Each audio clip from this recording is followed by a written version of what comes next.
milliards par sa propre société qu'on a installée.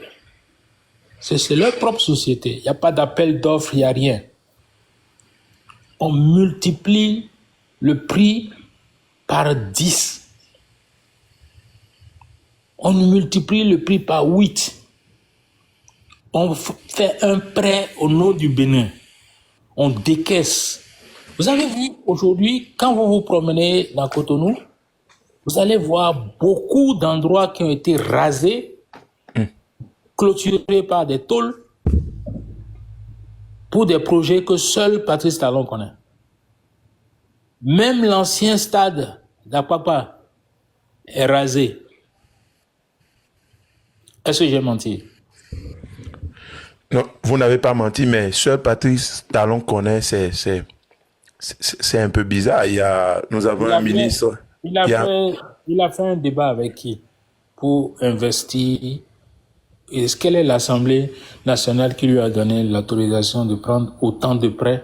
Vous avez vu combien de milliards, de milliers de milliards le Bénin a pris comme dette? Vous croyez que Patrice Talon a le mandat? On lui a donné le mandat d'aller s'endetter au nom des Béninois sur plusieurs générations à venir? Mais il a déjà fait réviser la Constitution. Vous avez encore une Constitution au Bénin? mais désormais, il n'a plus besoin de l'aval de l'Assemblée nationale.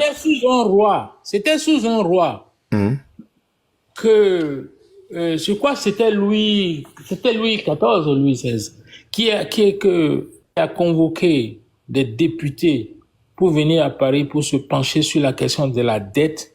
Quand ils se sont réunis pour dire à partir d'aujourd'hui, nous voulons être souverains, nous voulons décider, pas pour être de boîte aux lettres pour la monarchie. Ça a été le début de la Révolution française qui a fini par connaître la décapitation du roi. Aujourd'hui, on a un parlement, l'Assemblée nationale au Bénin. C'est pas une Assemblée nationale, c'est une boîte d'enregistrement. Vous les avez jamais vus voter quelque chose contre le gouvernement? Vous savez qu'ils n'ont jamais pris un seul vote contre le gouvernement depuis 2016? Mais si voient que tout va bien, ils sont obligés de voter. Vous avez vu le niveau de vie des Béninois depuis 2016? Vous voyez le pouvoir d'achat? Qui mesure l'économie au Bénin? Les gens ont du mal à vivre. Les gens ont du mal à vivre. Ils ont du mal à envoyer leurs enfants à l'école. Ils ont du mal à se soigner. Et pourtant, on nous explique que tout va bien. Mais si tout va bien, pour autant, laissez les gens s'exprimer. Ne les envoyez pas en prison parce qu'ils viennent de dire que tout ne va pas bien. Mais si tout va bien, laissez les gens s'exprimer. Pourquoi vous pensez que vous avez le monopole de la vérité? Pourquoi? Personne n'a le monopole de la vérité. S'il y a quelque chose, vous connaissez l'expression, le penseur qui a dit « tout ce que je sais est que je ne sais rien ». Socrate. Oui. Mais Socrate, le même Socrate, vous savez ce qu'il a dit de la démocratie? Il a dit la démocratie, voilà le processus qui va permettre à toutes les catégories de la société de pouvoir prendre le pouvoir jusqu'au niveau des criminels. Et lorsque les criminels arriveront au pouvoir, ils vont réussir à tuer la démocratie. C'est ce qui nous arrive au Bénin. Il y a certains de nos compatriotes qui disent si tu travailles, tu gagnes ta vie, tu gagnes de l'argent et donc tout va bien pour toi. C'est pour ça que quand les paysans béninois produisent leur coton, leur soja, leur cajou, ils n'ont pas le droit de bénéficier du fruit de leur travail. Si vous travaillez et que celui qui se dit représentant du pouvoir central vous empêchez de profiter du fruit de votre travail, vous pensez que vous êtes un travailleur ou vous êtes un esclave? Monsieur Habib. Non, mais vous êtes exploité. Vous êtes un esclave, dites le mot qu'il faut. Ouais, bien Vous sûr. savez, l'esclavage n'a jamais disparu. C'est dommage que... Vous savez que le nombre d'esclaves aujourd'hui qu'il y a sur Terre est supérieur au nombre qu'il y a en 2000, dans les années 1800. Parce que l'esclavage, en fait, a pris seulement un autre visage. Quand vous travaillez sur les statistiques, aujourd'hui, l'esclavage, aujourd'hui, a pris un autre visage. Pourquoi? Dites-moi, quel est l'intérêt que certaines puissances extérieures ont à financer des mouvements armés en Afrique? Parce qu'il ne faut pas qu'on nous laisse nous développer. Il faut nous maintenir dans un état de chaos pour continuer à nous exploiter. L'Afrique est le continent le plus riche en matière de ressources naturelles de sous-sol. Mais l'Afrique est le continent où il y a la pauvreté, la violence, les guerres, les assassinats. On tire sur des individus parce qu'ils protestent. Est-ce que vous trouvez ça normal? Vous me dites que tout va bien. Tout va bien où? Si tout va bien, laissez les gens s'exprimer. Est-ce que vous savez qu'il y a des quartiers entiers à Cotonou qui n'ont pas de l'eau potable depuis plusieurs années? À Papa, il y en a plein. Il y a des zones entières qui n'ont pas de l'eau potable. Si vous gagnez un salaire de 100 000 francs depuis 10 ans, depuis 20 ans, mais que le niveau de vie a augmenté partout. J'ai vu, je lisais quelque chose la dernière fois. Même les plaques d'immatriculation pour les motos, on a multiplié ça par 4 ou 5. Ça avait baissé sous Yaïboni. La rupture les a multipliés, ramené encore à près de 18 000 la plaque, non, mais 15 000 au lieu de 3 000. Je ne parle pas des soins de santé.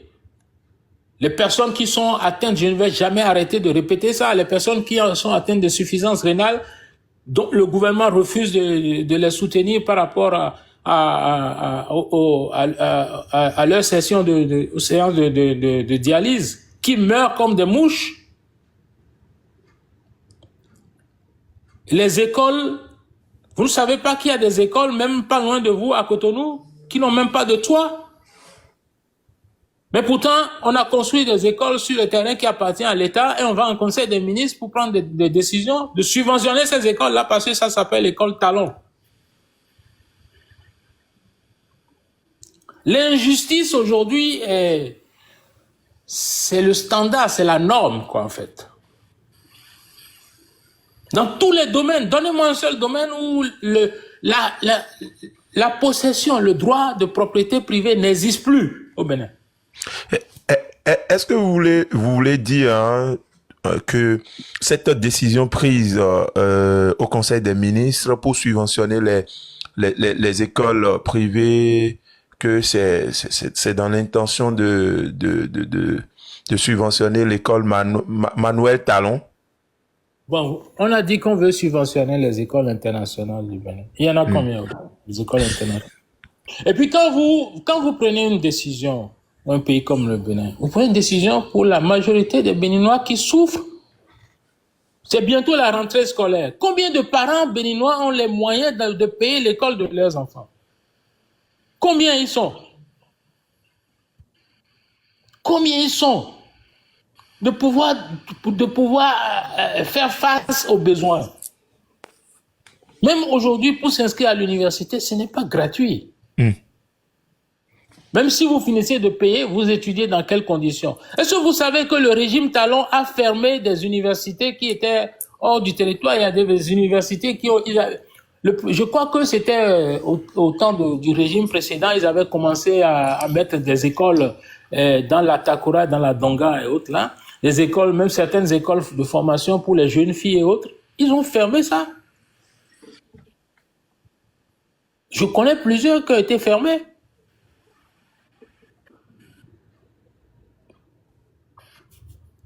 Dites-moi, donnez-moi l'exemple de qu'est-ce qui marche en dehors des asphaltages qu'eux-mêmes se surfacturent et puis se font de l'argent à gogo. tout ce qui a comme activité qui rapporte de l'argent est devenu la propriété de Patrice Talon. C'est comme ça qu'on mesure le développement d'un pays. Mais, Monsieur Rodriguez, est-ce qu'on ne peut pas dire aujourd'hui que c'est un choix politique, une vision politique, que Patrice Talon a choisi de mettre l'accent sur les infrastructures et le prochain gouvernement va travailler sur le capital humain? Non, moi je vais vous dire ce qui se passe. À partir du moment où c'est... Ne regardez pas n'écoutez pas seulement ce qu'on vous dit. Observez les faits et analysez ça avec votre propre cerveau. Quel est le besoin d'éliminer toute concurrence pour choisir de construire des routes avec des sociétés qu'on contrôle soi-même? Des montants de réalisation que seul on contrôle.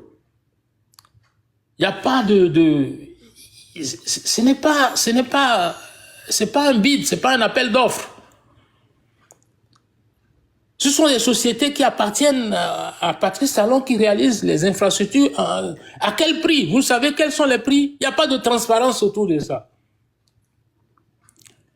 Et nous, on a peur que demain matin, quand Patrice Talon ne sera plus là, les montants qui ont été contractés au nom du Bénin seront quand même payés. On sera obligé de les payer, qu'on veuille ou non. Vous avez vu ce qui s'est passé au Sénégal? Une fois que le président Macky Sall a quitté le pouvoir, le régime de Diomaye Faye n'a pas pu continuer à prendre des prêts auprès de la Banque mondiale et du FMI parce qu'ils avaient des milliers de milliards de crédits cachés, non déclarés. Un pays au Bénin où nous n'avons pas les salaires. Si vous voulez le salaire du président Donald Trump, il faut aller sur Internet. Vous allez avoir son salaire. Si vous voulez savoir combien gagne le président français, vous allez trouver son salaire. Si vous voulez savoir combien gagne le premier ministre britannique, vous allez voir son salaire. Mais si vous voulez le salaire du président, je crois que même le président, il y a certains présidents, la Côte d'Ivoire, on connaît le salaire du président ivoirien, mais on ne connaît pas le salaire des autorités béninoises. Même pas les ministres. Sans compter qu'il y a des personnes qui sont officiellement à des postes, ils ont des salaires, mais ils ont aussi des enveloppes en argent liquide tous les mois. Vous savez ça au moins, non? Alors, non. C'est vrai qu'on n'a pas cette information. OK, on n'a pas cette information. D'accord. Alors, Monsieur Rodriguez, quand on vous écoute, on peut se dire que depuis 2016, le régime de Patrice Talon n'a rien fait. Non. Mais il a fait quelque chose. Nous avons... Non, il a fait quelque chose. Il a endetté le pays. Il a appauvri. Non, ne rigolez pas, c'est vrai. C'est vrai ou faux que la dette s'est multipliée? Ouais. Bon. Je dis que c'était plus de 9 000 milliards. Ils sont venus pour dire non, c'est pas 9 000 milliards, c'est moins que ça. Mais ils ont multiplié la dette par combien? X. Ça a été multiplié. Ce n'est pas augmenté de 2% ou 10% ou de 20% ou de 30%.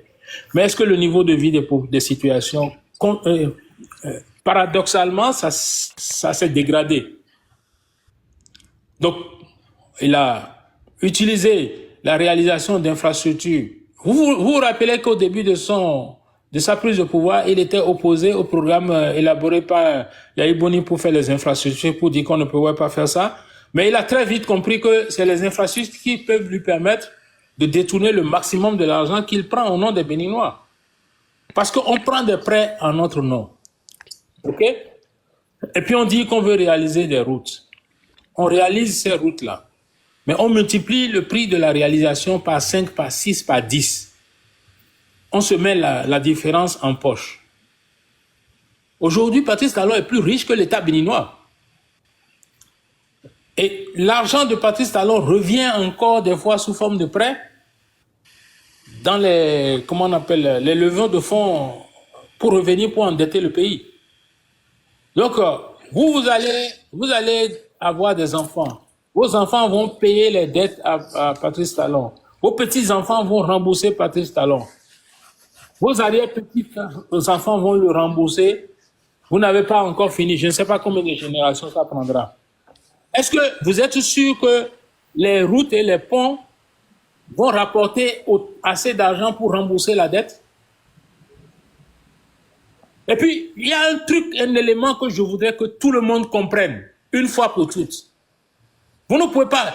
J'ai entendu des demi-lettrés dire que les États-Unis sont beaucoup plus endettés que le Bénin en matière de comparé au produit intérieur brut.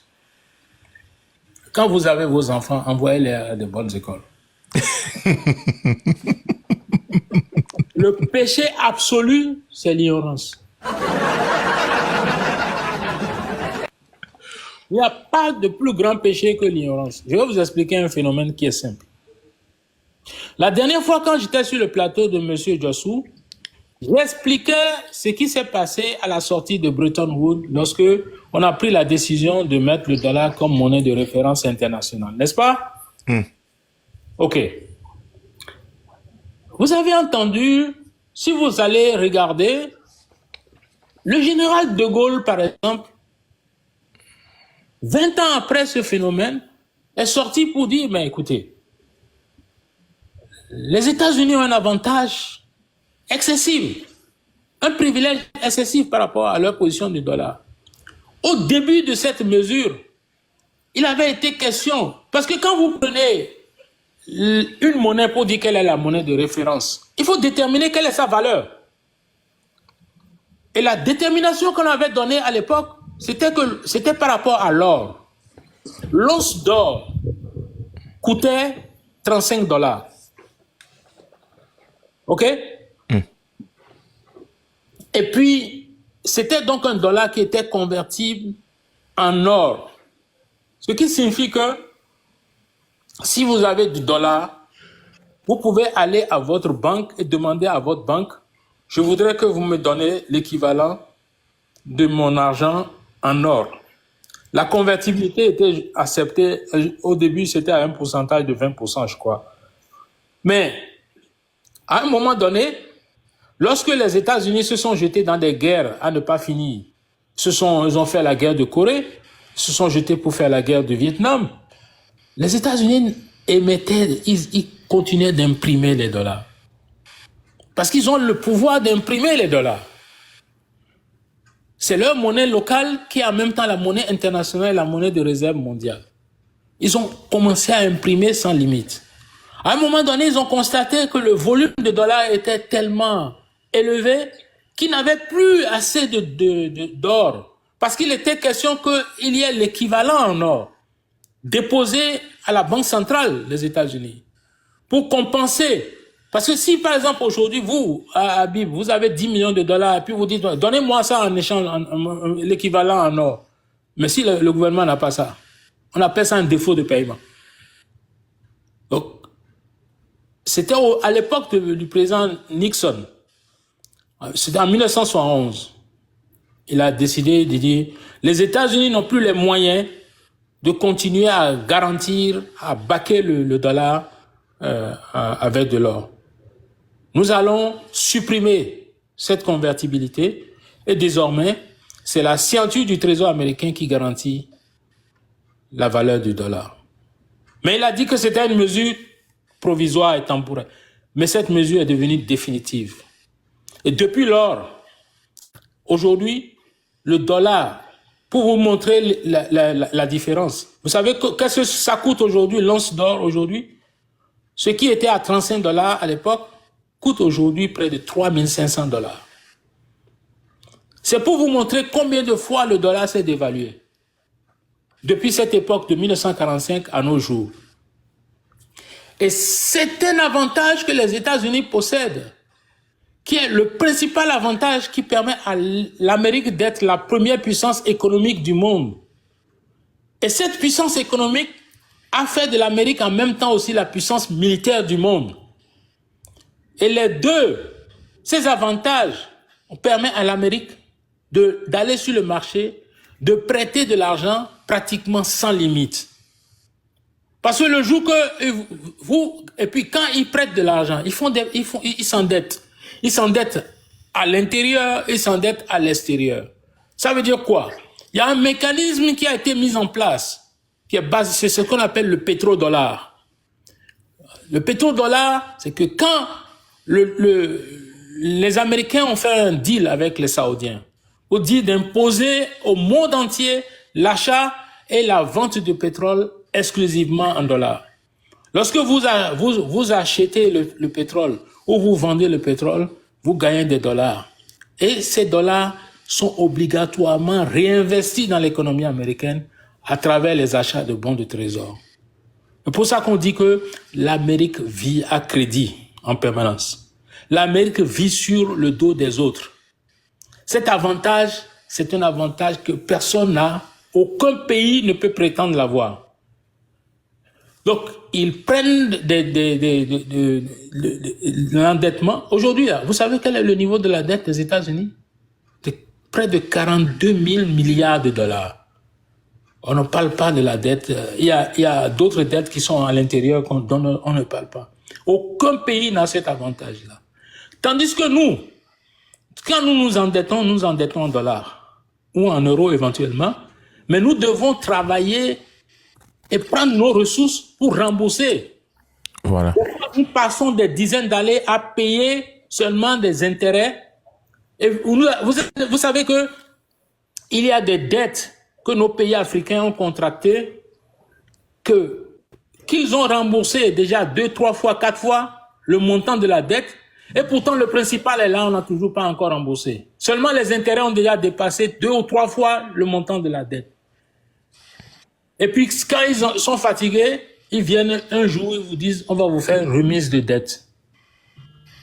Et ça recommence. Donc, on ne peut pas comparer ce qui n'est pas comparable.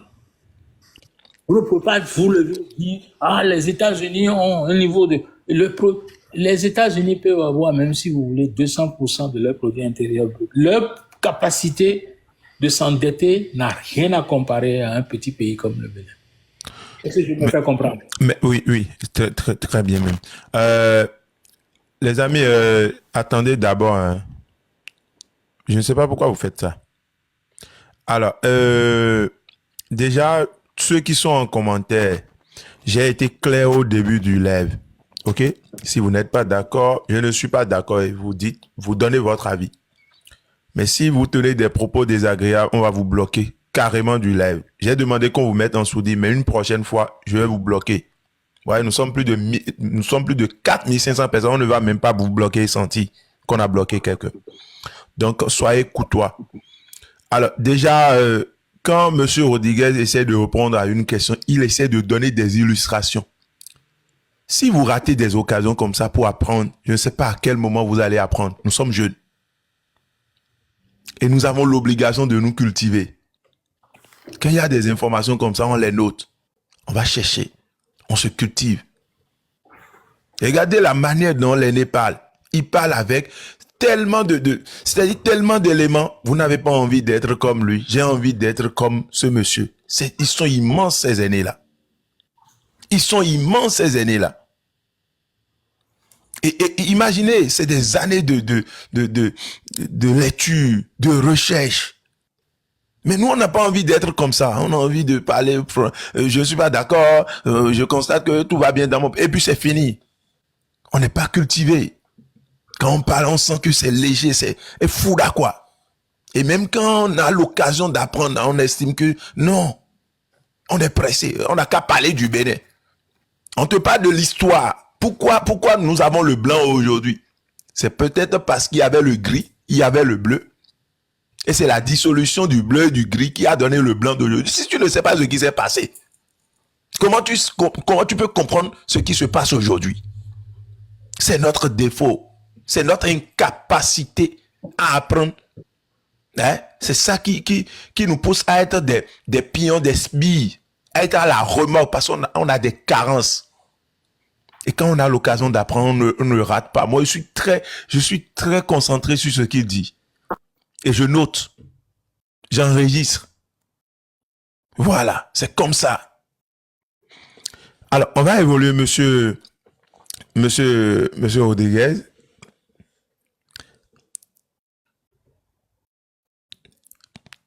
Alors, la dernière fois, vous avez parlé de l'état de l'opposition aujourd'hui sous le régime de Patrice Talon. Aujourd'hui, nous avons plusieurs aînés au sein de l'opposition. Nous avons plusieurs partis politiques et surtout le parti Les Démocrates qui aujourd'hui, qu'on le veuille ou pas, est la locomotive, hein, le parti qui a des députés à l'Assemblée nationale qui parlent au nom de toute l'opposition et qui draine donc tous les autres partis. Qu'est-ce que vous pensez aujourd'hui de l'animation de la vie politique dans notre pays, surtout du côté de l'opposition? Bon, écoutez, vous savez que je vais vous dire ce que je sais de ça. D'abord, il ne faut pas oublier que Parti démocrate, là, c'est moi qui ai créé le parti politique, j'ai déposé ça, j'ai déposé les papiers au ministère, j'ai mis Parti démocrate, ils ont refusé de me donner mes papiers. Mais après, Patrice Talon a jugé bon de donner à son ami Yaïmouni. Parce que je reviens sur cette question, ils sont des amis. Ne vous trompez pas. Les militants du Parti démocratique sont victimes d'une escroquerie. Je dis les militants sont victimes. Je distingue les militants de leurs dirigeants. Aux dernières élections législatives, c'est Patrice Talon qui a arrêté la liste des candidats des partis démocrates. Je dis et je le dis, j'insiste là-dessus. Des candidats ont été éliminés parce que ça ne plaisait pas au grand Manitou. C'est Patrice Talon, c'est lui qui a décidé de la liste. Mais tout le monde a compris que la foule est sortie, les populations sont sorties en quantité pour voter pour les démocrates. Les deux partis UP et BR ne pouvaient même pas avoir 20%. Au finish, c'est encore Patrice Talon qui a distribué 28 sièges à l'opposition, soi-disant, et gardé le reste. Vous savez, je vais vous donner une information. Vous savez très bien que Djogbenou était à l'Assemblée nationale quand Patrice Talon l'a piégé pour lui dire de venir, qu'il va le mettre à la tête de l'UP pour le préparer pour devenir président de l'Assemblée nationale. Non, il était plutôt, les amis, faisons attention, il était plutôt à la tête de la Cour constitutionnelle. Oui, il était à la Cour constitutionnelle, c'est pas ce que j'ai dit? Non, vous avez dit l'Assemblée nationale. Non, il était à la Cour constitutionnelle, on lui a promis de sortir de là-bas pour devenir président de l'Assemblée nationale après les législatives. C'est là où ils sont allés pour préfabriquer une alliance précipitée avec le PRD. N'est-ce pas? Oui. Mais Djogbenou n'a même pas été élu chez lui. Dans son propre quartier, il a perdu. Mais Patrice Talon savait, parce que Djogbenou, au début, ne voulait même pas être candidat à Cotonou. Il voulait être candidat dans son village. Mais Patrice l'a piégé pour lui demander d'être candidat à Cotonou parce qu'il savait très bien combien de fois le gars était impopulaire. Bref, lorsqu'ils ont terminé, c'est lui qui a choisi qui peut être député, qui peut ne pas être député. Ils se sont réunis chez Patrice Talon pour décider de comment ils vont composer le parti, le bureau de l'Assemblée nationale. Je vous donne l'information devant tout le monde. Patrice avait déjà préparé son plan. Djogbenou arrive et dans les discussions, dit comme il est le président du parti majoritaire, c'est naturel qu'il devienne le président de l'Assemblée nationale. Patrice Talon lui a dit, mais je ne veux plus entendre ça. Qui vous a dit que vous avez été élu? Qui vous a élu? C'est moi qui vous ai mis là où vous êtes. Vous n'êtes même pas capable d'être élu dans votre quartier et vous voulez être président de l'Assemblée nationale. Lorsque le monsieur a quitté la réunion qui s'est tenue à la résidence de Patrice Talon, je crois qu'il marchait mais ne sentait pas le sol. Il avait l'impression qu'il volait comme un oiseau. Tout s'est écroulé sous ses pieds. Et c'est en chemin qu'il a reçu un coup de fil pour lui ordonner de démissionner. Il a démissionné de l'Assemblée nationale avant même d'être député. Et depuis lors, il a couru pour aller se réinscrire au barreau. Aujourd'hui, il se mord les doigts. Parce qu'on s'apprête à le débarquer, là. Parce qu'on lui avait promis la présidence. S'il a la chance encore prochainement pour être député, ce sera beaucoup pour lui. Que ce soit la mouvance, ce qu'on appelle aujourd'hui entre griffes la mouvance présidentielle. Vous avez vu un pays où un président de la République crée 2 partis politiques siamois et en est le propriétaire à la fois et crée un 3e parti politique prétendument être de l'opposition qu'il manipule à sa guise. Je plains les Béninois dans notre majorité et je plains les militants des démocrates. Parce que c'est au lendemain de l'élection présidentielle de 2021, lorsque Patrice Talon voulait encore arrêter Yahi Boni, il a pris la fuite pour aller s'asseoir à Paris. Et c'est de Paris qu'il a négocié son retour à Cotonou. J'ai des précisions par rapport à ça. Et c'est dans ces négociations que Patrice Talon lui a imposé que si tu veux revenir, tu dois participer aux élections législatives de 2023. Mais à mes conditions à moi. Et ce sont ces conditions qui ont conduit à avoir 28 députés. Mais les 28 députés, c'est pour accompagner la mascarade électorale. Les militants sont motivés. Les populations sont motivées. Parce que les populations sont perdues. Elles ne savent pas où donner de la tête.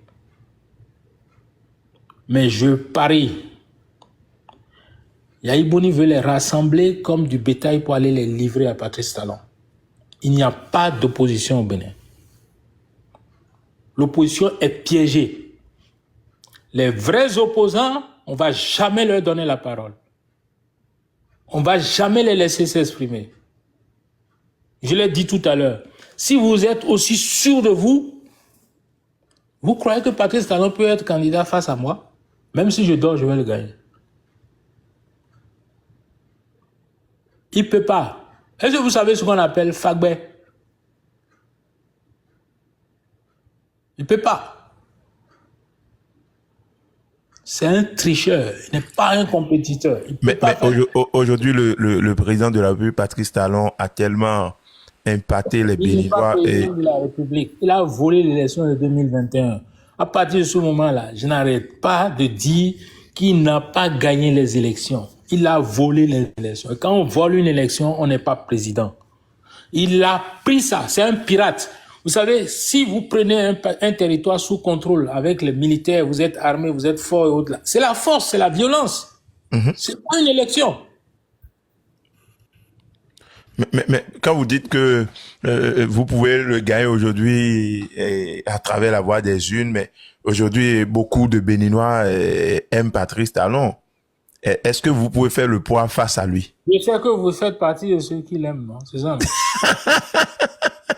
Non, je ne dis pas ça. C'est les Béninois dans l'imagination, dans votre imagination.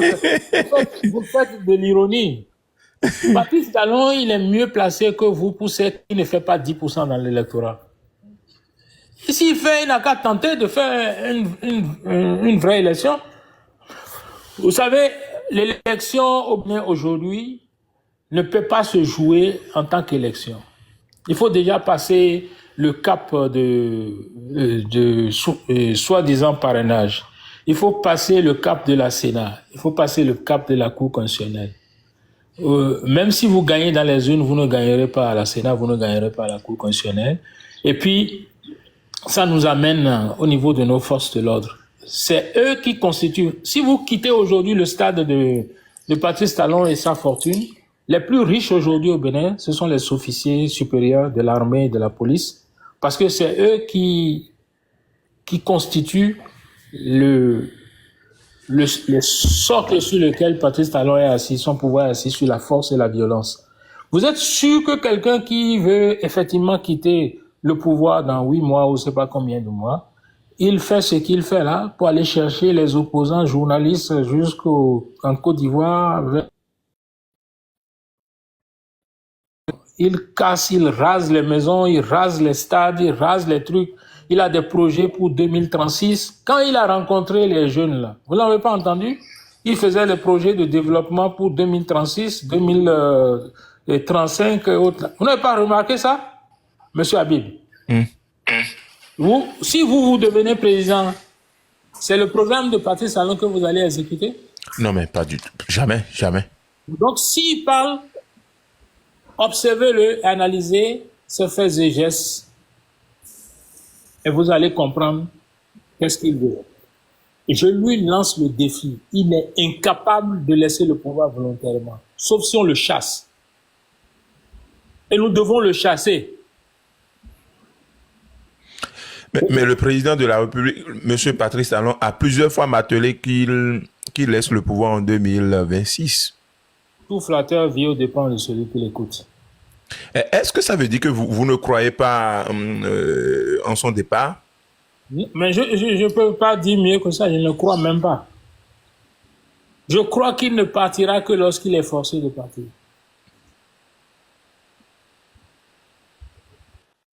Il peut vous déposer...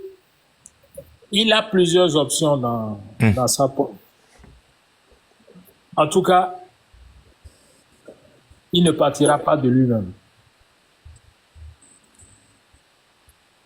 Mais, alors, nous sommes à quelques mois, hein, je dirais, à quelques pas des élections groupées générales de 2026.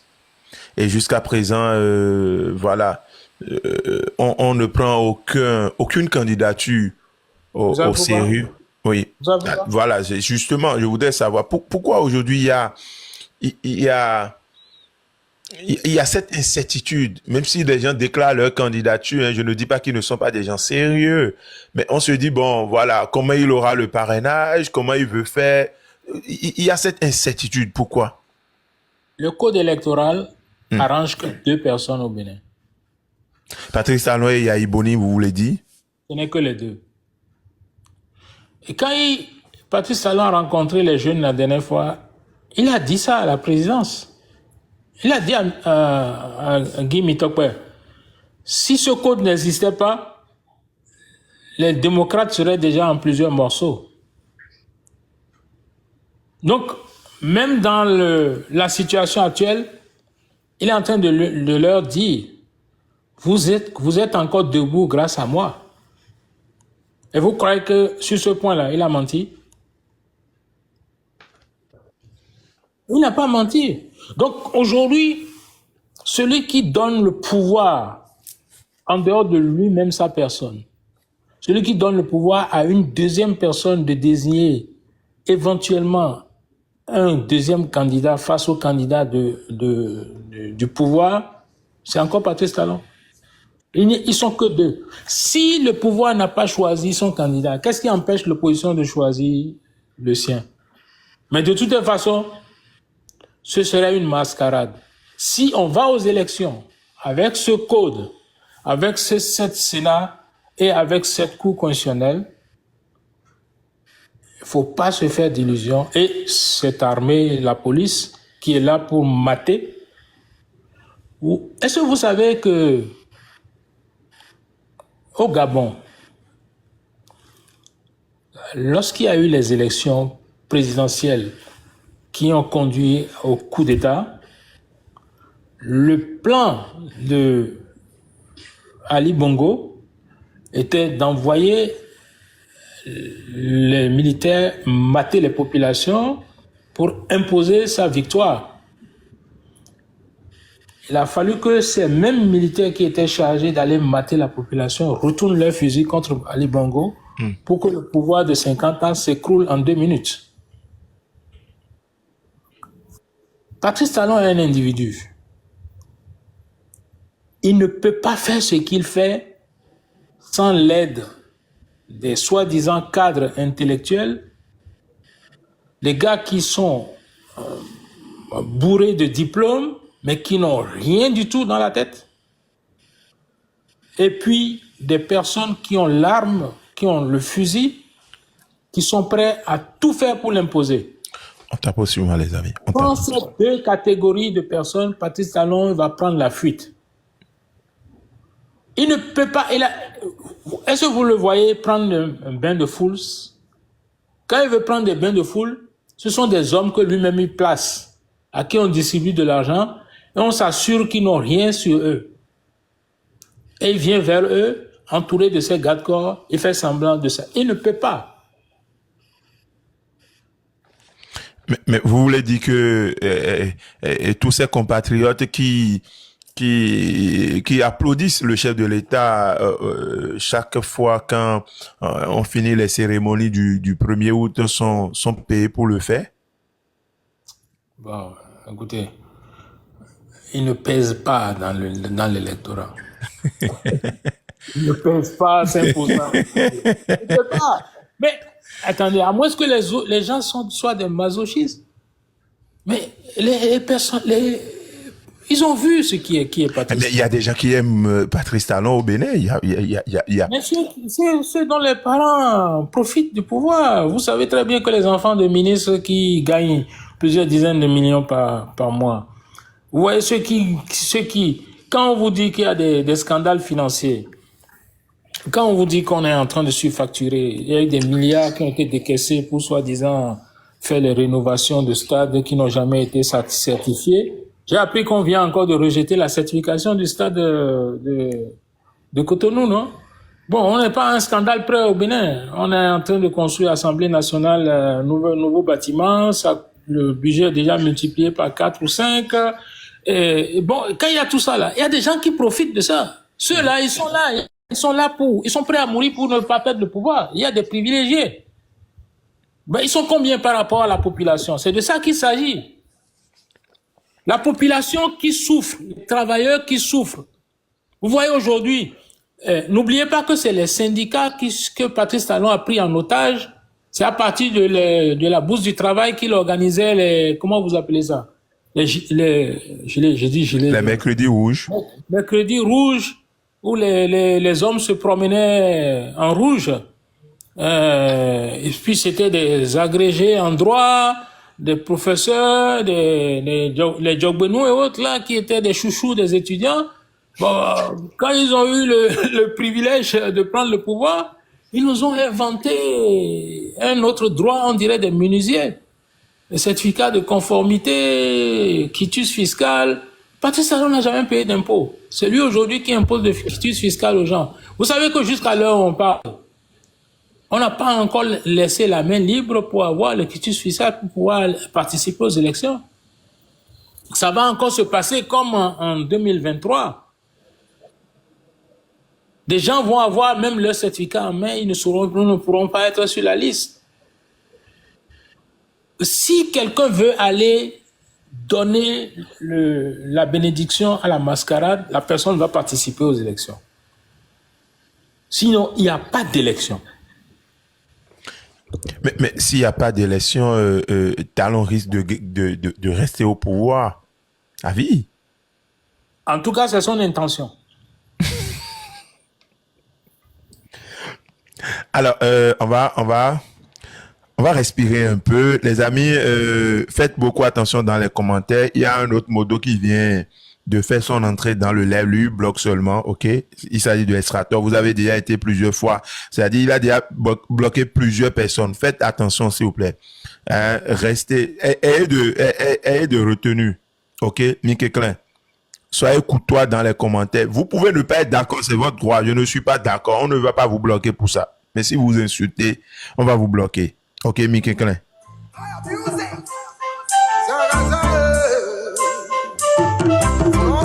On tape sur moi.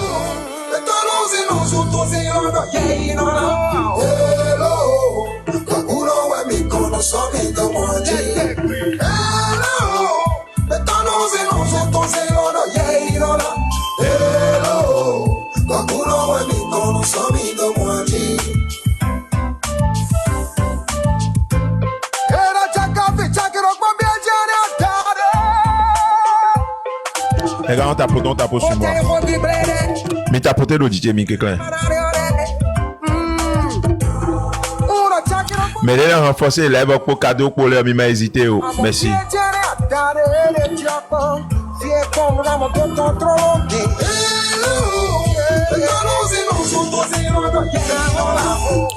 Je rappelle que nous recevons, nous sommes en entretien avec, dans un entretien avec Monsieur Martin Rodriguez.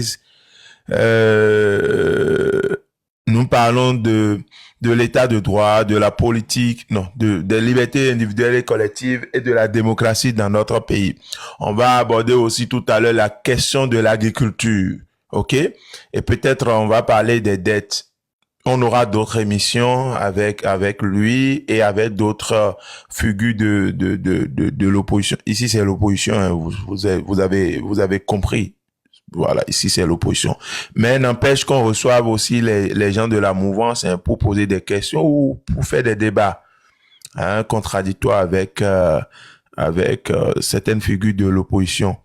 Alors je suis avec mes camarades qui font le combat au quotidien avec moi ici. Et j'ai le Russe qui est là, j'ai Armand qui est là, j'ai Geoffroy, j'ai Madame Coty, j'ai Faux Eman qui est aussi là. Et j'anime cette émission justement avec mon cher ami Biafrica qui fait un gros boulot, ok, pour rétablir, hein, pour le rétablissement de l'ordre, de la liberté, des acquis démocratiques dans notre très cher pays, le Bénin, à travers ses chaînes TikTok et surtout YouTube. Merci beaucoup d'être avec nous. Si Monsieur Rodriguez est là, je vais aborder je parlerai du dernier pan de cette question. C'est concernant les prisonniers politiques et les exilés politiques aujourd'hui. Nous avons constaté que la liste, hein, des exilés politiques ou encore des prisonniers politiques, la liste a connu de nouvelles personnes, je dirais. Ok, il y a de nouveaux qui se sont ajoutés à cette liste d'opposants en prison, d'opposants en exil. Qu'est-ce que Monsieur Martin Rodriguez pense de l'affaire de tentative de coup d'État, ok, qui aujourd'hui a conduit l'ancien ministre de la Jeunesse, Monsieur Odouard Khomeki, et le numéro 2, celui qui était considéré comme le numéro 2 du Bénin, Monsieur Olivier Boucault. Qu'est-ce que Monsieur Martin Rodriguez pense de cette affaire? Je ne pense pas qu'il y a eu de... Vous m'entendez? Ouais, voilà. Je ne pense pas qu'il y ait eu de tentative de coup d'État. Je pense plutôt que, voilà, il fallait éliminer les prétendants au trône. Et puis, tout ce qu'il y a comme accusation était bonne, quoi. Quand on veut tuer son chien, on l'accuse de rage. De rage. Bon, parce que, on parle de tentative de coup d'État, on n'a même pas vu un couteau en plastique. J'ai pas dit un revolver, même un petit couteau en plastique qu'on prend pour donner aux gens désormais dans l'avion, là, on n'a pas trouvé ça. Mais c'était Monsieur Thévoïdier qui devait recevoir les sous, organiser sa base pour prendre le pouvoir. C'était ce qui était prévu. Oui, mais souffrez que je ne crois pas à un seul mot de ça. Avec toutes ces preuves, avec tout ce qu'on a découvert dans le véhicule de M. Khomeki. Je vais vous parler de preuves. Vous savez, quand il y a eu le général Gueye qui a pris le pouvoir en Côte d'Ivoire, et j'ai un ami qui est un industriel qui avait commencé à financer des gars de l'opposition contre le général Gueye. Et il l'a fait convoquer dans son bureau. Et le gars est venu, et puis le monsieur constate que il y avait un autre qui était aussi convoqué, qui était déjà dans le bureau avant son arrivée. Et qui est cet autre-là? C'est son avocat, qui est docteur en droit. Et le général lui dit, mais je t'ai appelé ici pour te dire que tu dois arrêter de faire ce que tu fais. Parce que si tu continues de donner de l'argent aux opposants contre moi, ça va mal se passer pour toi. Et lui dit, je n'ai rien à me reprocher, vous n'avez rien contre moi. Donc, on ne peut pas me dire ça. Et le général Gueye qui lui dit, oui, c'est justement pour ça que j'ai convoqué votre ami, qui est docteur en droit. Et il dit, expliquez à votre client et ami que si on cherche, on va trouver. Parce que si on ne trouve pas, on va fabriquer. Vous voyez? C'est pour vous dire quoi? Depuis que le régime de la rupture est là, vous avez vu un seul procès où l'État a été condamné au Bénin? Mais même toutes les fois, hein. Attendez. On a retrouvé 18 kg de cocaïne pure dans le conteneur du président Sembastien Adjavon. On n'a jamais su qui a changé les plombs. Mais tout le monde sait que la veille, la nuit, le conteneur a été déplacé de sa position de l'aire d'empotage ou de dépotage. On l'a amené à la gendarmerie du port. Il y a eu manipulation et on est revenu déposer ça. Si c'est un pays où il y a la justice et le droit, il n'y aurait jamais eu d'affaire de 18 kg de cocaïne au Bénin. C'est ce pays-là que vous voulez me dire, dans ce pays-là, qu'il y a eu coup d'État? Et pourtant, est-ce que vous savez, beaucoup de gens confondent. Je vais vous poser une question. Qu'est-ce qui a envoyé Patrice Talon en exil, à votre avis? C'est cette histoire d'association, hein, de malfaiteurs dont le but est d'assassiner le président Yahi Boni. Non. C'est faux? Non, c'est pas. En fait, il y avait eu en 2012 une affaire d'encaissement de chèques à plusieurs points. Donc, c'est comme s'il y avait un système où on allait encaisser le même chèque au trésor et ou bien à Ila qu'on dit un peu partout. Je pense que c'est dans cette affaire-là que... Ok, merci Biafrika, mais je voudrais que monsieur Rodriguez puisse nous expliquer pourquoi le président Patrice Talon, bon voilà, le citoyen Talon, monsieur Talon était obligé de quitter le Bénin pour se retrouver en exil. Vous savez que quelques jours, quelques semaines avant cet incident qui a conduit à sa fuite, il avait déjà séjourné 48 heures au commissariat central pour une affaire de 12 milliards encaissés au ministère des Finances indûment par rapport aux subventions des intrants agricoles. Parce qu'il y avait un système, un mécanisme de fraude, de subventions que lui et Yahi Boni se partageaient depuis l'arrivée de Yahi Boni au pouvoir. C'est quand ils ont commencé à se battre pour un troisième mandat que Yahi Boni a décidé de se retourner contre lui. Et le dernier encaissement de 12 milliards qu'on lui a payé alors que Yahi Boni ne voulait pas qu'on le paye. Et Yahi Boni l'a fait arrêter. Il a passé 48 heures au commissariat central. Vous vous rappelez de cet épisode?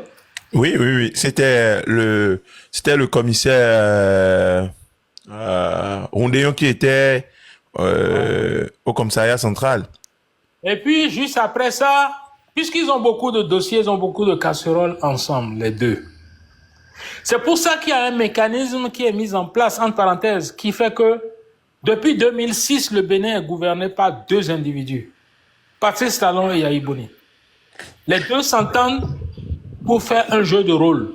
Si ce n'est pas toi qui contrôle le pouvoir, il faut que ce soit moi, pour qu'on se protège mutuellement.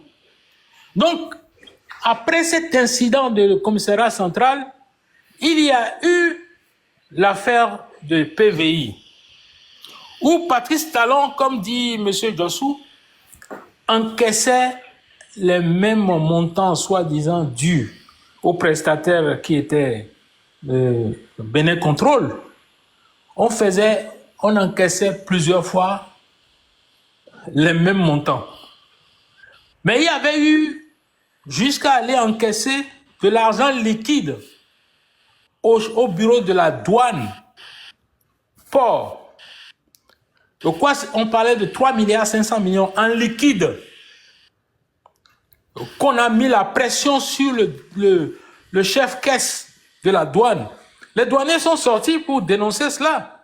Vous vous rappelez qu'au lendemain de la fuite de Patrice Talon en France, il y a eu celui qui est aujourd'hui le patron des syndicalistes de la douane. Il y a eu le général. C'est là où? Oui, il y avait eu le général Charles. Comment il s'appelle? Il y a eu plusieurs officiers de la douane qui sont sortis, ils ont fait une conférence de presse, ils ont expliqué comment Patrice Talon est allé chercher de l'argent qu'il ne devait pas prendre. Je crois que c'est 3,5 millions en liquide, dans des sacs de jute. Il est parti avec. Et Yahi Boni a demandé, arrêtez-le. Selon lui-même, Patrice Talon, il dit non, que c'est de l'argent qu'on lui a payé, un trop perçu, et que c'est lui-même qui a écrit pour dénoncer qu'on lui a donné un trop perçu. On vous a donné un trop perçu que vous-même vous êtes allé chercher en liquide à la douane. C'est à ce moment que Yahi Boni dit, allez-y le chercher. Cette fois-ci, mort ou vif, selon Patrice Talon, dans sa conférence de presse. Et c'est là où l'entourage de Yahi Boni, qui étaient tous des gens qui travaillaient pour Patrice Talon, parce que c'est là où je vous disais plusieurs fois que les 10 ans de Yahi Boni n'était pas le vrai président du Bénin. Le vrai président du Bénin, c'était Patrice Talon. Il contrôlait le pouvoir de A à Z. C'est pour ça que ça a été très facile pour lui de récupérer l'ensemble de tout ce qui avait comme entourage de Yahi Boni pour les prendre avec lui au moment des élections 2016.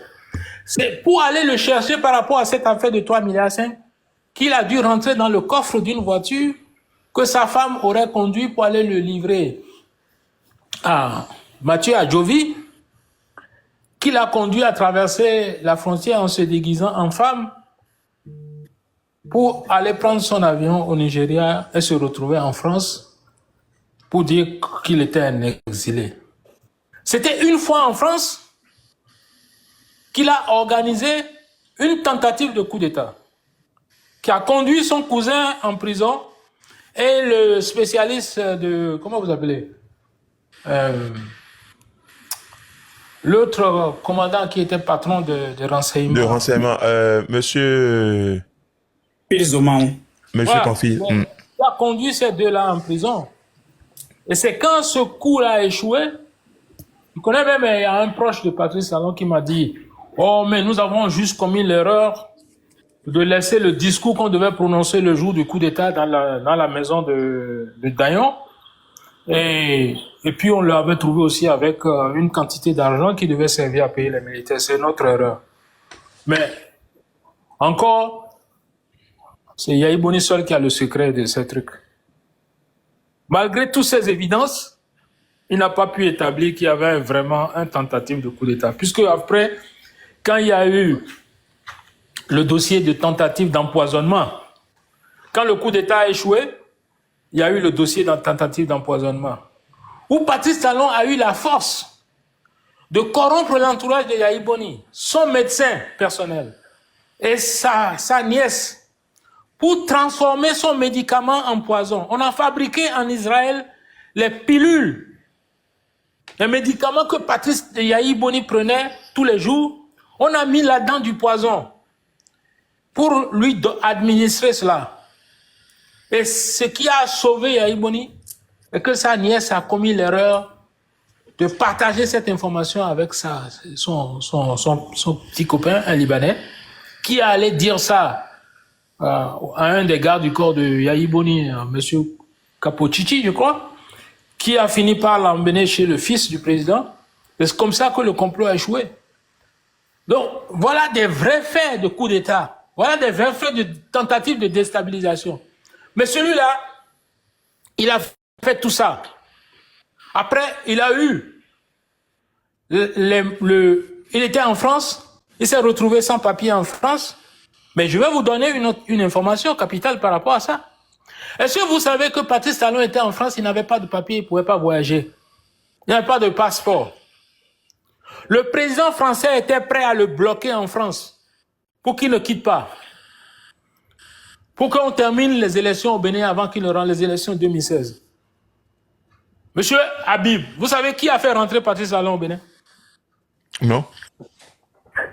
Je vais vous étonner. C'est Yahi Boni. Quand le président Hollande donnait rendez-vous au président Yahi Boni, viens me voir, qu'est-ce que je fais de ton colis? Il dit non, attendez, je viens, je vais passer. Il a rendez-vous à 9h le matin. Il téléphone à l'ambassade la nuit, il dit donnez-lui un laissez-passer pour qu'il quitte le territoire. Parce que ils sont complices. Mais, les Béninois sont dans un emballage. Mais, monsieur Rodriguez, comment quelqu'un qui a tenté de te tuer, tu favorises son retour au pays, voilà. S'ils sont complices, pourquoi avoir tenté d'assassiner? Voilà, parce que ça ne se comprend pas, justement. Le président Abdou Diouf, vous savez que le président Abdou Diouf a été désigné pour être médiateur dans l'affaire de l'empoisonnement pour trouver une solution. Vous savez ça, non? Mm-hmm. Vous connaissez le fameux pardon du président Yahi Boni à l'endroit de Patrice Talon et de tous ses complices? C'est lui qui a pardonné. Même lui, jusqu'à ce que Yahi Boni sorte pour prononcer le pardon, il n'était pas au courant. Le vrai patron entre Patrice Talon et Yahi Boni, c'est Patrice, c'est pas Yahi Boni. Même quand Yahi Boni était président. J'ai déjà dit la dernière fois sur la chaîne de M. Djossou, Yahi Boni nommait des ministres qui viennent en conseil des ministres, il leur demandait vous êtes qui? Parce que lui-même ne connaît pas qui l'a nommé.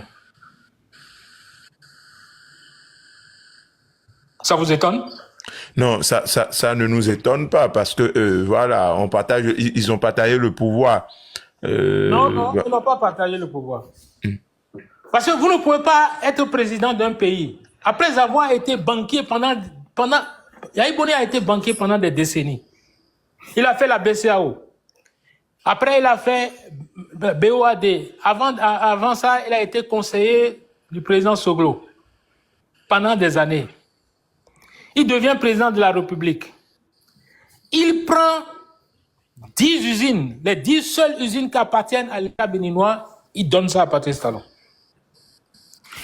En plus des 3 que Patrice Talon avait déjà pris de force chez l'État au temps du président Soglo. Ça fait 13. Il arrache les usines des privés. Il a le monopole de tout l'outil industriel. Les gars, ne bloquez plus, s'il vous plaît, ne bloquez plus. Misez le soudine, mais allez-y.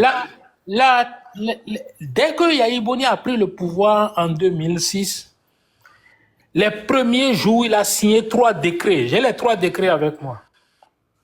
Les 3 décrets ont consacré le monopole de Patrice Talon sur toute la filière agricole.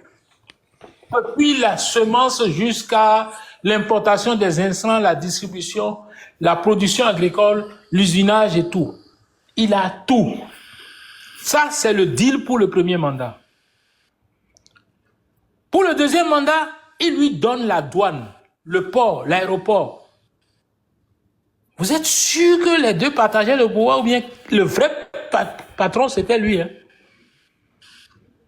Le vrai patron, c'était pas Yahi Boni, hein? Après, je l'ai entendu me dire, ah, il a foutu mes 2 mandats en l'air. J'ai dit, mon frère, tu n'avais pas de mandat.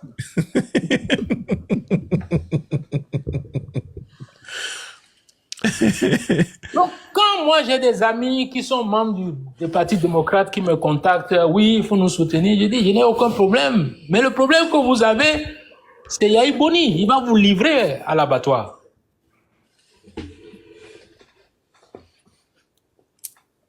Alors, lorsque vous parlez du régime, de la gouvernance, je suis d'accord aujourd'hui que ça ne va pas dans notre pays. Mais les gens ont l'impression que c'est parce que vous avez un problème personnel avec le régime, que vous êtes frustré, vous êtes jaloux de Patrice Talon. Que répondez-vous à ces personnes? Bon, ça c'est les interprétations. C'est comme une religion. Hein. Vous pouvez... tout le monde dit, on croit en Dieu. Mais chacun dit, moi je crois en Dieu, mais c'est à travers Jésus-Christ. L'autre dit, je crois en Dieu, c'est à travers Mahomet. L'autre dit, je crois en Dieu, c'est Abraham, je suis juif. L'autre dit, bon, je suis bouddhiste et autres. Franchement, je n'ai rien à dire par rapport à ça. Les gens sont libres de leurs interprétations. Quand vous me regardez, malgré tout ce que j'ai subi là, j'ai la tête de quelqu'un qui a le temps d'être jaloux de Patrice Talon. Patrice Talon, quand Patrice Talon va au lendemain de son élection, il va en France et il explique dans son premier discours à l'Élysée, le Bénin est un pays de désert de compétences. Qu'est-ce que vous comprenez par ça? Vous savez ce qu'il voulait dire? Non, il dit que le Bénin ressemble à un pays, à un désert de compétences. Il dit que le Bénin est, il a affirmé. Il ne ressemble pas. C'est un désert de compétences. Est comme un pays, est comme un désert de compétences. Okay. Et puis il demande qu'on lui donne de l'expertise pour gérer le Bénin, n'est-ce pas? Vous savez pourquoi il a dit ça? Il dit ça parce qu'il sait qui il est. Moi, j'ai pillé ce pays.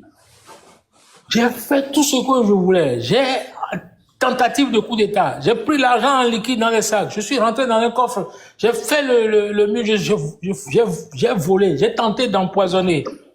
J'ai fait tout ça. Et ils n'ont trouvé personne d'autre à mettre au pouvoir que moi. Ils sont pas compétents. Et pourtant, il y avait des professeurs d'université, des docteurs. Quand vous voyez Patrice Talon s'asseoir à la présidence, la dernière fois avec les jeunes, il a des cadres qui sont des gens qui sont chevronnés. Biochane était directeur Afrique du Fonds monétaire international. C'est des gens comme ça qui sont assis derrière lui. Devant eux, il fait preuve de médiocrité. Il se promène, il raconte tout et n'importe quoi. Et ils n'ont pas le droit d'ouvrir la bouche et de dire une seule parole. Quand j'ai rencontré Patrice Talon à la présidence, j'ai fait 4h30 avec lui. Il n'y avait que lui qui parlait.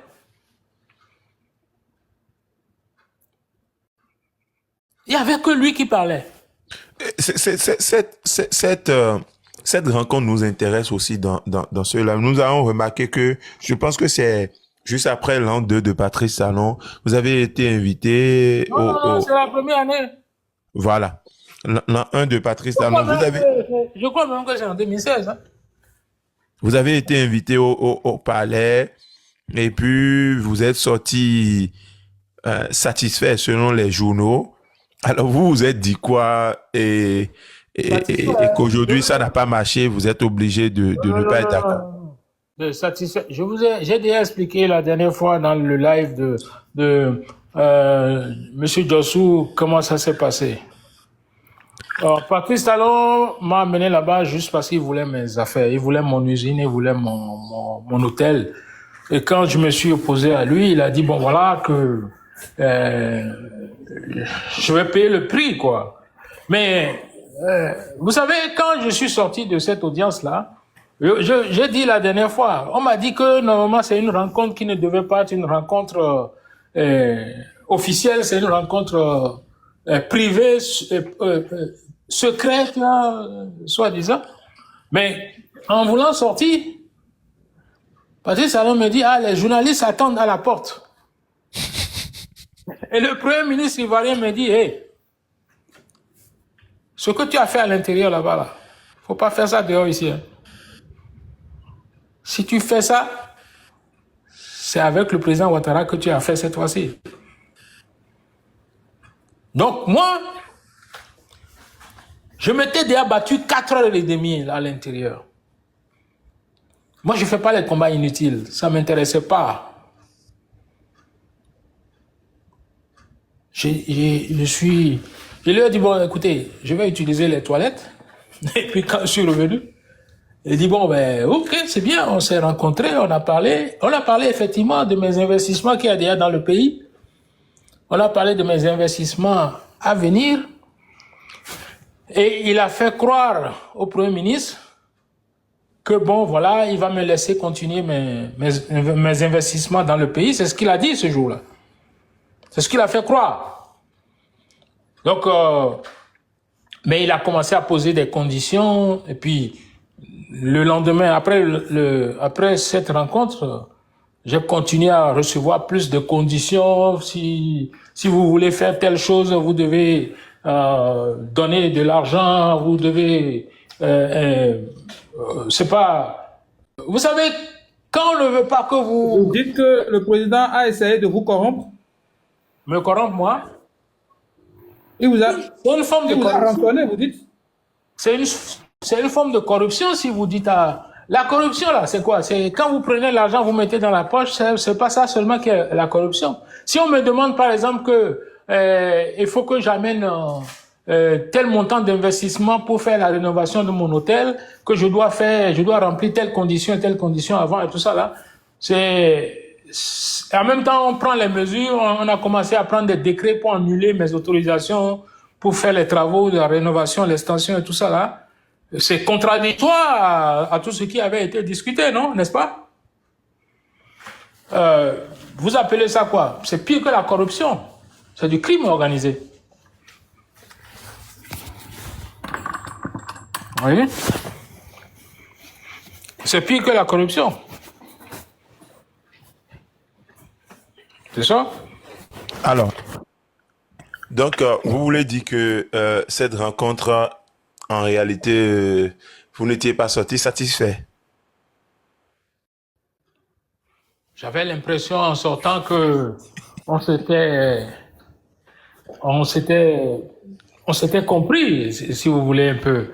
Parce que 4h30 de discussion, c'est le Premier ministre ivoirien qui a dit, bon, monsieur le président, laissez-nous, on va discuter avec vos ministres et autres là, et puis on pourra revenir avec des propositions. Mais Patrice Talon ne voulait pas entendre parler de ses ministres, c'est lui-même qui doit diriger les débats. Et puis bon, on devait poursuivre les discussions. Est-ce que vous savez que je suis revenu une deuxième fois à Cotonou? C'était pas la seule fois. Hein.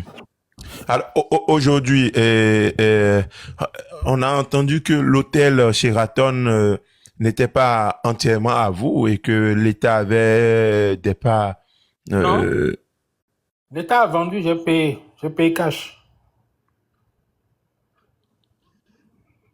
J'ai pas payé en tant que Martin Rodriguez, j'ai payé en tant que société suisse. J'ai payé cash. Les preuves sont là. Je suis pas gestionnaire, je suis propriétaire. Ok. Alors, on l'a rasé.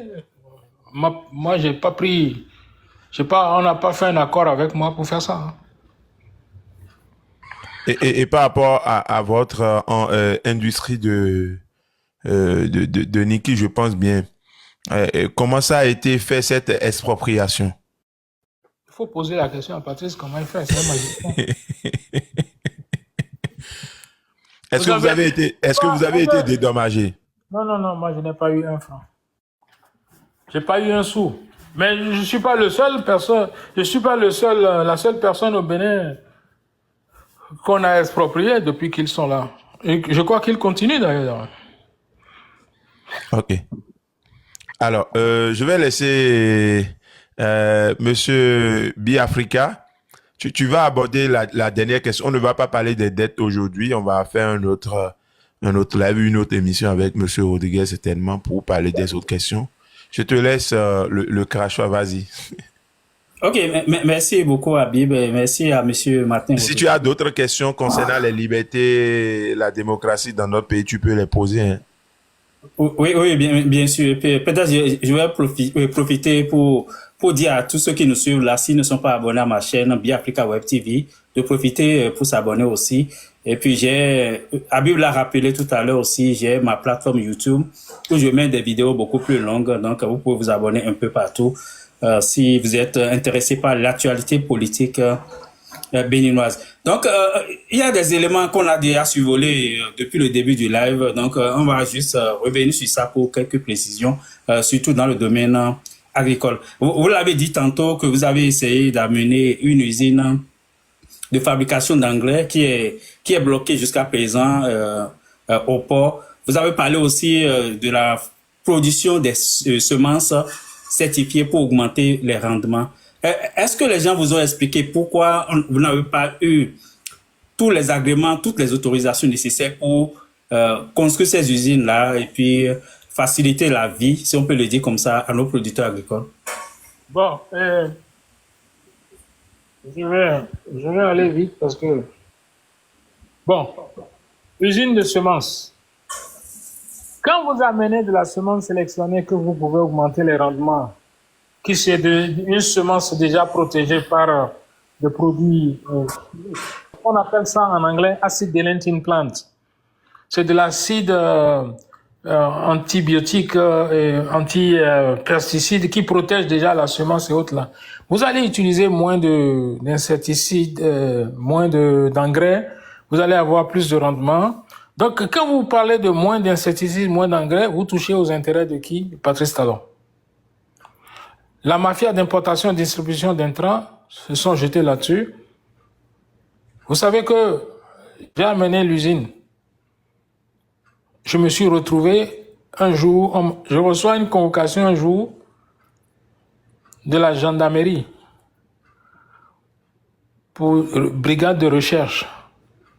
Je vais là-bas, on me dit ouais, que voilà, on vous a convoqué ici parce que vous êtes le promoteur d'une usine de semences. J'ai dit oui.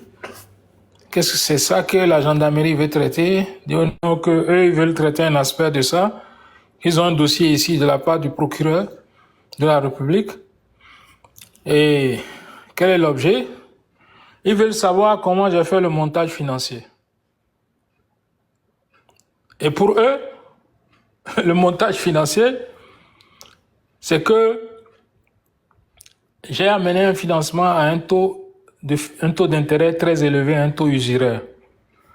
Et que quand l'usure est punie par la loi, c'est un crime pénal, je dois aller en prison. Je suis allé le premier jour, on m'a interrogé sur le montage financier.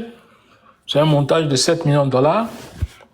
Je parle de 1997 ou 98. Ça, c'est sous le président Kérékou. Oui, le président Kérékou était là. Oui, ok. Oui, le président Kérékou était là. Et puis, on me soumet à des interrogations pendant plusieurs jours. Et le patron des gendarmes, lui-même, il me regarde et puis il dit, mais je ne sais même pas pourquoi vous êtes ici. Hein. Je dis, vous ne savez pas pourquoi je suis là? Il me dit non. Je dis, mais c'est vous qui me convoquez? Et le gars, il soupire. Quand je dis ça, c'est comme s'il perd le souffle, quoi. Parce que à chaque fois que je suis là, il recevait plein de coups de fil. En fait, les gens attendaient qu'on signe un mandat de dépôt pour m'envoyer en prison. Mais le gars n'arrive pas à boucler un PV pour m'envoyer en prison. Et puis, il y a un de ces gendarmes un jour qui m'appelle le troisième jour, un truc comme ça, il m'appelle et puis de côté, je suis encore venu répondre à la convocation et puis il me demande, est-ce que vous connaissez Monsieur Patrice Talon? Je dis oui. est-ce que vous avez un problème avec lui? Je dis non. Il dit, votre problème vient de là-bas. Allez-y chercher vers là-bas. Je dis quoi? Elle dit oui. Écoutez bien. Je suis resté, j'ai accueilli ça de façon, ça a été un choc, en même temps j'étais froid. Et puis j'ai donc pris les mesures qu'il fallait pour mettre aussi la pression. Et le gendarme a été obligé d'envoyer son rapport au procureur, sans me déférer. Et le procureur a envoyé ça à un juge d'instruction. Donc mon dossier a été mis en instruction. Mais je n'avais pas été déféré. Et pendant cette période, on avait un séminaire autour de la filière agricole, la filière coton. Ça se déroulait au PLM à Lédio. C'est un séminaire qui devait durer pendant une semaine. Et pendant cette semaine, quelqu'un est devenu mon meilleur ami au monde. C'était Patrice Talon. S'il veut faire n'importe quoi, ah oui, il faut appeler Rodriguez. S'il veut n'importe quoi, ah oui, il veut sortir, ah, est-ce que tu peux monter avec moi, on va partir ensemble, et autres là. Mais je l'ai regardé pendant une semaine. C'est au bout de la semaine, quand on a fini, et je lui ai demandé, pourquoi tu veux me mettre en prison? Il dit, mais tu parles de quoi? Je dis, ton dossier que tu as envoyé au procureur qui m'a emmené à la gendarmerie. Il me regarde, dit, comment tu as fait pour savoir? Je dis, tu me prends pour un mouton? Il dit, ah non, mais vraiment, je dis, écoute-moi bien. Tu es sur un dossier en Côte d'Ivoire. Je vais te bloquer là-bas. Tu ne vas pas faire un pas.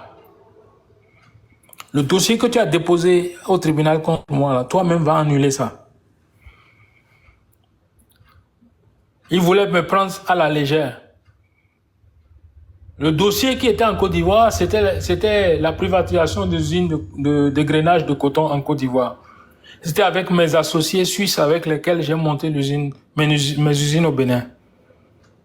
Les gars l'ont appelé, lui ont dit, le dossier de Cotonou là, si tu ne débloques pas ça, il y a un veto ici, tu ne peux pas bouger.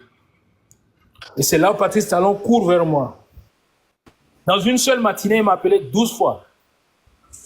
Quand j'ai fini par décrocher, je lui ai dit, qu'est-ce que tu veux? Il dit, il faut qu'on se voie. Et qu'on se voit où? On se rencontre, Patrice m'amène chez son avocat. Devant moi, le gars explique tout le montage qu'ils ont fait pour m'envoyer en prison. Paix à son âme, ce maître Machifa. Quand on est arrivé, le monsieur priait. Je lui ai demandé, vous connaissez Dieu, vous? Quelqu'un qui connaît Dieu fait ce que vous faites là?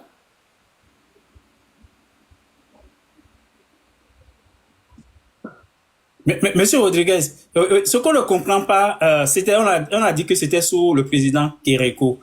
Comment se fait-il que une initiative qui va dans l'intérêt des populations, et il y a un citoyen qui vous empêche d'aller de l'avant et le gouvernement n'a rien fait pour vous protéger? Oui, c'est ça le général Mathieu Kérékou. Ce qui se passe aujourd'hui, divisé par 1000, ne s'est pas passé sous le général Kérékou. Et pourtant, tout à l'heure, M. Habib a dit qu'on a dit que le président Kérékou était un despote, un dictateur, un sanguinaire, n'est-ce pas? Sous le général Kérékou, vous pouvez manger avec lui matin, midi et soir. Si vous avez un problème, vous devez aller le régler comme tous les citoyens du monde. Il n'intervient pas. Parce que ça, c'est ce que nous observons aujourd'hui au Bénin. le général Kérékou n'intervenait pas. Et s'il est au courant, il va vous dire, débrouillez-vous, mais vous allez servir d'exemple. Comment je peux être avec le général Kérékou? J'ai construit mon usine à Niki. J'ai fini de construire mon usine, on a refusé de me donner du coton. Il m'a soumis au même régime que ceux qui ne le connaissaient pas ou ceux qui étaient ses opposants. Les opposants du général Mathieu Kérékou étaient beaucoup plus servis que lui. Normalement, quand Kérékou venait au pouvoir, Patrice Talon était censé être son opposant. De sa propre bouche, il m'a dit, Patrice Talon m'a dit, j'ai gagné plus d'argent sous Kérékou que je n'ai gagné sous Soglo.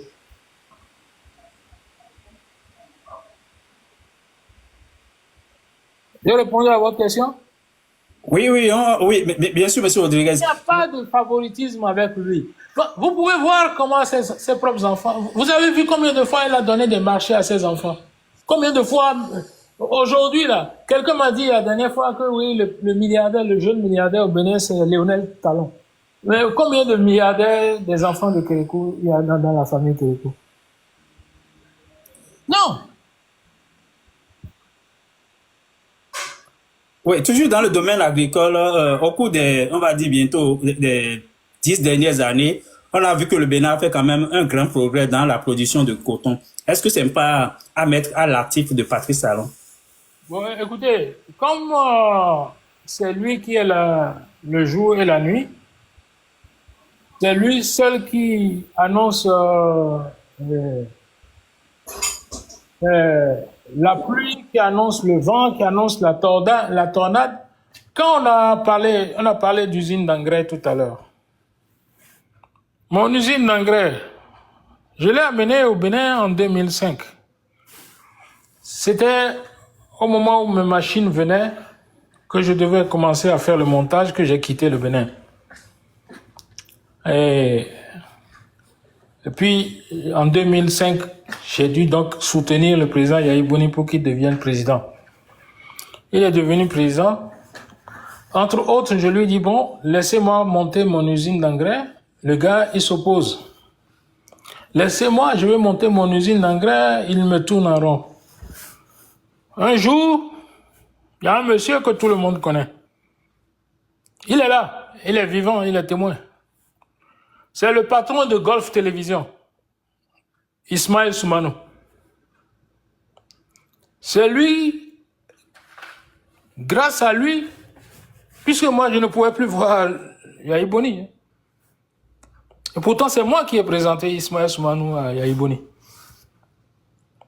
C'est encore lui qui doit m'emmener chez Yahi Boni à Paris quand il était de passage. Et il se cachait pour me rencontrer parce qu'il ne faut pas qu'il me rencontre et que Patrice Talon soit au courant. Et on va voir Yahi Boni dans son hôtel. Et je lui dis, bon, vous refusez de me laisser mon usine de coton travailler. Vous refusez de me laisser construire mon usine d'engrais. Pourquoi? Mes équipements sont là. Ça fait des années avant que vous n'arrivez au pouvoir. Laissez-moi monter mon usine. Il me dit, je vais te poser une question. Est-ce que ça te dérange que Patrice Talon soit actionnaire? Je dis, il est hors de question. Il dit, je suis désolé pour toi, tu ne vas pas monter ça. Demandez à Soumanou. Je ne l'ai pas inventé. L'intérêt des paysans, ce n'est pas sa priorité. Sa priorité, c'est de satisfaire son associé. Jusqu'à l'heure, je parle, on continue d'importer les intrants, on n'a pas d'usine d'engrais au Bénin. Alors qu'un petit pays comme le Togo, je crois qu'ils en ont au moins 2, non?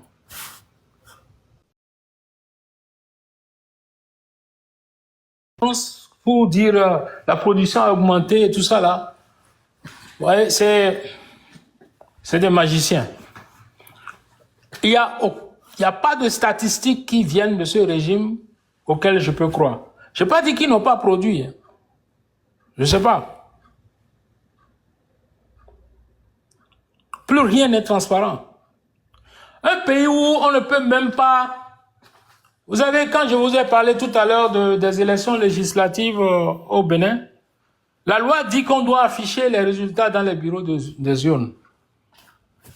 Expliquez-moi pourquoi le soi-disant président des démocrates lui-même passe un communiqué pour interdire de publier les résultats. Parce qu'il a reçu l'ordre de Patrice Talon. Il est allergique à tout ce qui est transparence.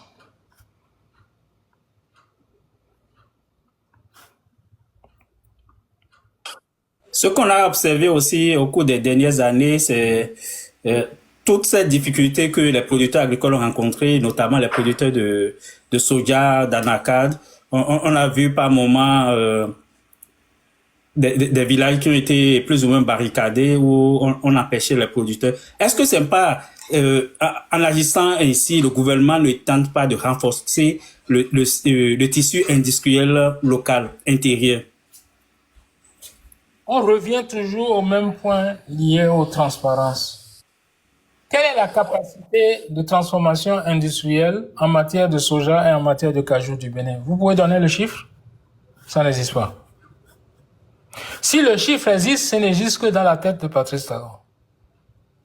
Ce que je sais est que on a empêché les paysans d'exporter leurs produits alors que l'État n'a rien fait pour les aider à produire. Ils ont produit eux-mêmes. Ils se sont endettés eux-mêmes pour mettre leurs intrants sur le soja, les cajous et autres. Et ils n'ont pas le droit de vendre leurs produits. On a bloqué. Vous savez qu'il y a des producteurs qui ont pris leurs produits, ils ont emmené dans leur propre magasin, ils sont allés les attaquer dans leur magasin. Certains ont résisté, on leur a tiré des balles, ils sont morts, non? Vous êtes au courant de ça? Monsieur Jossou, vous êtes au courant? On a vu ça passer dans les informations. Et après, vous savez qu'on a donné des autorisations encore aux sociétés de Patrice Talon pour exporter les mêmes produits qu'on refuse aux paysans d'exporter, de vendre au Togo, de vendre au Niger. C'est ça le développement agricole?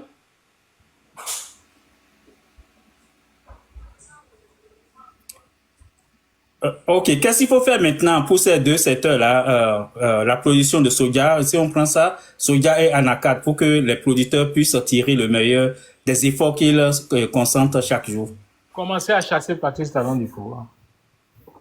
Parce que vous allez faire tout ce que vous voulez comme effort, financement, technique agricole. Moi, je me rappelle que j'avais fait venir des experts israéliens pour... Vous savez qu'Israël était un gros producteur de coton dans les années où il y avait les kippoud. Vous savez ce qu'on appelle les kippoud? Vous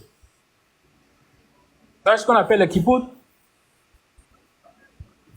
Lorsque les premiers juifs sont installés en Israël, c'était des coopératives. Comment? Les petits villages de colons. C'était des coopératives agricoles. C'est à travers l'agriculture qu'ils ont d'abord lancé l'économie en Israël. Et ils ont transformé le désert en verdure. Donc, ils ont beaucoup de technologie. Le coton était l'un des produits dans lesquels ils performaient. Moi, j'ai fait venir des experts israéliens qui faisaient pousser du coton coloré naturellement. Vous savez que quand vous prenez le coton, une fois que vous avez fini les grainages, vous prenez les fibres, vous envoyez les fibres dans les usines de filature pour faire des fils. Après les fils, vous allez vous envoyer ça pour faire du tissage. Vous faites du tissage, vous avez le cru et que vous envoyez ça maintenant à la teinture pour faire la teinture, pour lui donner les couleurs, les imprimer et tout ça. Mais les Israéliens ont développé la technologie pour faire pousser du coton avec de la couleur déjà. Et d'abord, ils ont des forts rendements et tout ça là. À mes propres frais, j'ai fait venir des experts qui ont fait des études au Bénin pour améliorer la production. Mais on ne peut rien faire tant que le pays est géré par une mafia. Rien n'est possible. Quel que soit le secteur d'activité où vous êtes aujourd'hui, s'ils décident de vous, s'ils se souviennent de vous, vous êtes mort. Et ce n'est pas seulement parce que c'est Martin Rodriguez. Si je dis ça, je ne suis pas juste. C'est une organisation, j'ai dit la dernière fois. Patrice Talon n'est pas seul, il travaille en équipe. Il y a des gens qui sont avec lui pour le servir, pour atteindre ses objectifs. La brimade, la destruction des autres. Quel que soit le secteur. Il y a des gens qui sont amis à Patrice Talon, qui l'ont même aidé à devenir président. Ils ont financé sa campagne. Vous savez, vous rappelez du pharmacien Adebo? C'est un ami à Patrice Talon, il a financé, il a aidé. Mais le type, dès qu'il a pris le pouvoir, il l'a enfermé pour médicaments trafiqués. Le gars est mort. On l'a gardé en prison, il ne pouvait pas se soigner jusqu'à ce qu'on le lâche. Quelques semaines après, il est allé se soigner. Il est mort. Olivier Bokor, c'est le meilleur ami de Patrice Talon, non? Il est là-bas pour 20 ans. À Ivor, il aidait Patrice Talon, il fait partie des gens qui lui ont donné des conseils sur le plan juridique. Quand il était en exil, il était tout le temps à Paris pour le voir, pour l'aider. Il est en prison pour 10 ans. Rekia Mandougou, 20 ans. Sans Rekia Mandougou, Yahi Boni ne pouvait pas laisser, Patrice Talon ne pouvait pas rentrer au Bénin pour être candidat. Elle est là-bas pour 20 ans. Donc, moi, au moins, mon cas est connu, je suis opposé à lui depuis le début. Donc, c'est pas un phénomène qui touche seulement à ma seule personne pour qu'on dise, ah, c'est parce qu'il est jaloux et autres là. Rendez-vous à l'évidence. Les faits sont là. Regardez les faits. Ne regardez pas, n'écoutez pas ce que moi je vous dis. Regardez les faits. Oh, ok, donc je ne sais pas si Habib est de retour, donc on va permettre aux autres panélistes de prendre la parole. Vous allez me donner, je vais vous demander quelques minutes. Ok. Je vais prendre une pause, vous allez prendre la pause parce que j'ai un rendez-vous téléphonique dans 3 minutes. Ok. Et nous, ici, nous, on n'a pas le droit d'être en retard. Ok. Je vais faire mon coup de fil. Ok. Je vais couper. Je fais mon coup de fil et je reviens. Bonsoir. Moi, j'ai D'accord. une question à papa d'abord. D'accord. Non, vous notez, ouais. Donc, on vous donne 3 minutes. Non. C'est un rendez-vous téléphonique. Il y a un rendez-vous dans 3 minutes. Des rendez-vous qui commencent maintenant dans 2 minutes. Voilà. Je donne le coup de fil, ça va me prendre peut-être une quinzaine de minutes, je vous reviens. D'accord. Ok, donc dès que vous êtes à nouveau disponible, vous pouvez nous faire signe alors. Donc je dois, parce que, ouais, je vais vous recontacter tout de suite après. Ok, c'est bon. Merci. Merci.